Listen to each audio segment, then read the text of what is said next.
Halo semua, perkenalkan nama lengkap saya Sylvia Primafilia Ngoebado dengan NIM A1C223097 dari Prodi Ilmu Keperawatan Universitas Megareski. Saya akan menjelaskan mengenai dampak penggunaan obat yang berhubungan dengan tidur.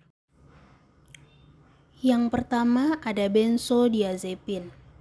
Benzodiazepin digunakan untuk mengobati insomnia dan juga untuk mereka yang terbangun di malam hari namun dapat tertidur dengan relatif mudah. Seringkali menimbulkan ketergantungan, dapat menyebabkan bangun keesokan paginya dengan perasaan pening dan mengalami gangguan kognitif serta motorik sepanjang hari. Penggunaan benzodiazepin juga dapat mengganggu pernapasan pada beberapa orang.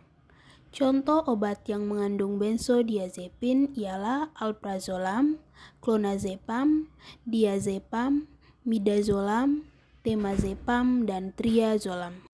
Yang kedua ada obat Z. Obat Z dikembangkan sebagai respon terhadap potensi ketergantungan dan profil efek samping dari beberapa benzodiazepin.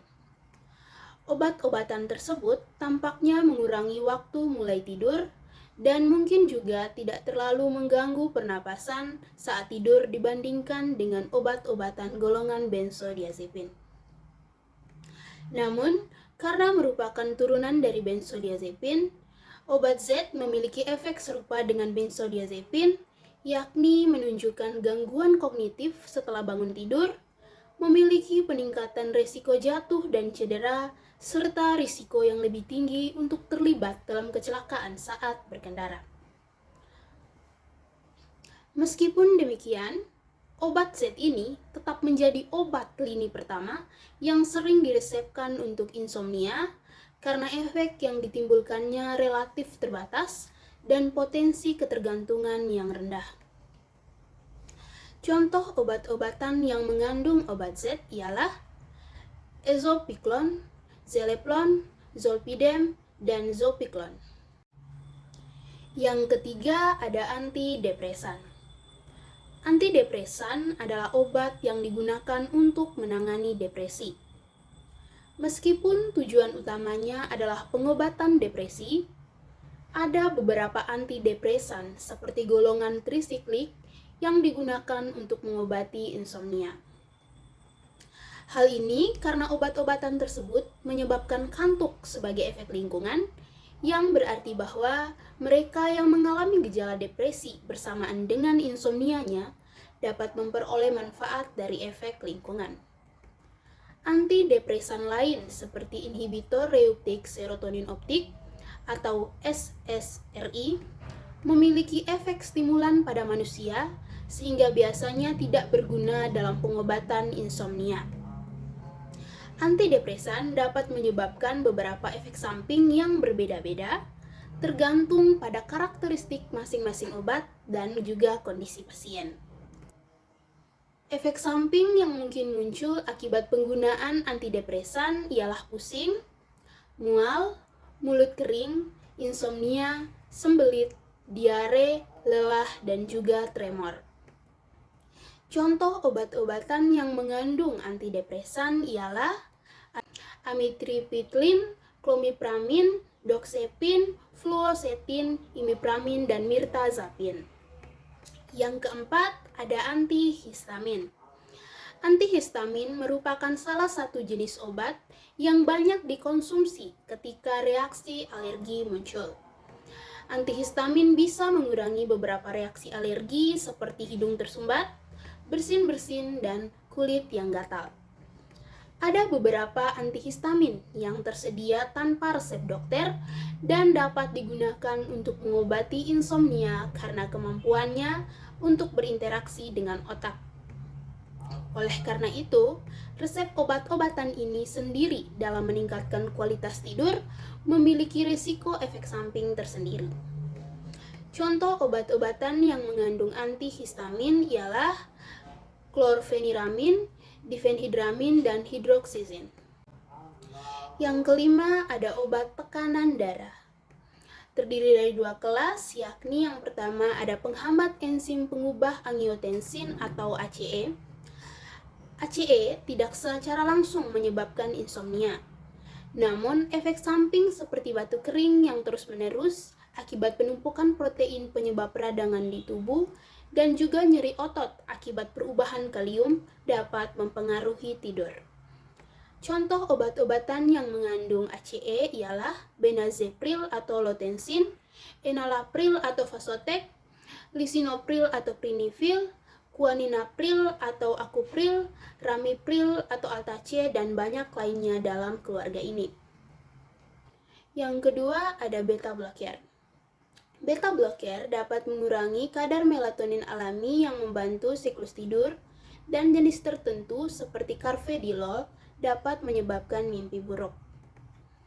Contoh obat-obatan yang mengandung beta blocker ialah propranolol, nadolol, pindolol, labetalol, penbutolol, sotalol, dan carvedilol. Semuanya dianggap non-selektif untuk jantung dan dapat memiliki lebih banyak efek samping gangguan tidur. Yang keenam ada obat kencing manis. Obat kencing manis atau yang lebih sering dikenal dengan metamorfin telah dikaitkan dengan gangguan tidur dan bahkan mimpi buruk.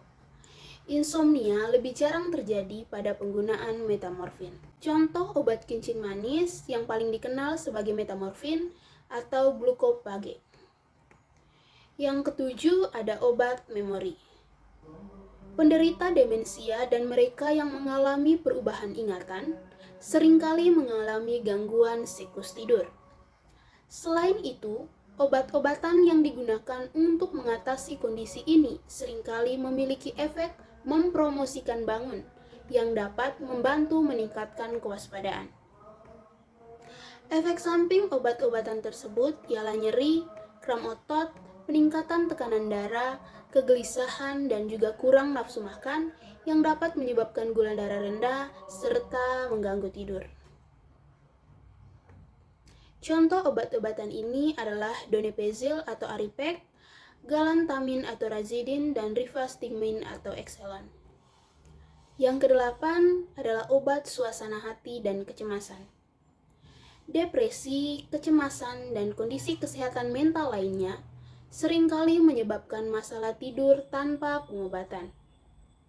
Obat-obatan ini dapat meningkatkan kualitas tidur dasar, namun terkadang efeknya terhadap neurotransmitter umum seperti serotonin, dopamin, dan norepinefrin dapat memperburuk kualitas tidur. Biasanya gejala yang memperburuk adalah kontinuitas tidur, rem tertunda, dan kurang tidur. Dua kelas obat jenis ini dan contoh nama obatnya ialah yang pertama ada inhibitor reuptake serotonin selektif. Obat-obatannya ialah fluoxetine atau Prozac, citalopram atau Celexa, escitalopram atau Lexapro, sertraline atau Zoloft, paroxetine atau Paxil, dan fluvoxamine atau Luvox. Yang kedua ada penghambat reuptake serotonin norepinefrin. Contoh obatnya adalah venlafaxine atau Effexor, desvenlafaxine atau Pristik, milnacipran atau Savela, levomilnacipran atau Vensima, dan duloxetine atau Cymbalta. Yang kesembilan ada obat pereda nyeri.